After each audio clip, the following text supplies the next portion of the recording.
business abroad, serve customers all over the world. I guess that's the dream of most B2B software companies. And that ambition is easy to understand. Getting access to customers in other countries is a substantial expansion of your potential market. Demonstrating an ability to win customers abroad will immediately increase your company's value. Nice if you're preparing a liquidity event. It will make you more attractive to the talent that you need for sustaining growth. That's excellent because people make the difference. So what is holding you back? The risk and lack of funds? Yes, it is risky. You may fail. Actually, most do fail. Some fail so miserably that it hurts their current domestic business.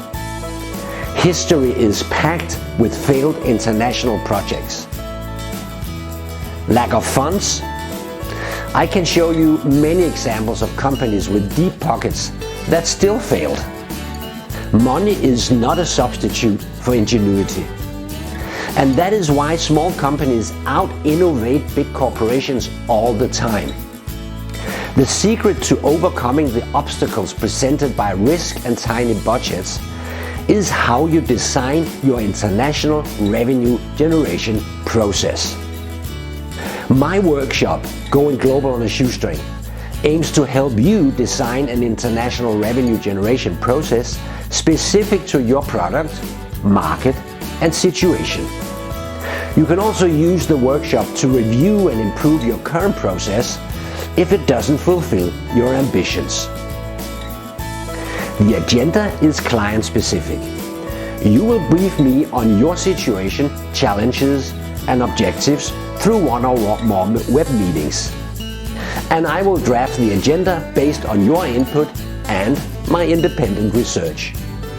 At the end of the workshop, we will have developed and documented an action plan with items aimed at fixing the issues. The workshop is based on the principles of my book, Going Global on a Shoestring, which I recommend reading before the workshop. So email me if you want to conquer international markets without betting the farm.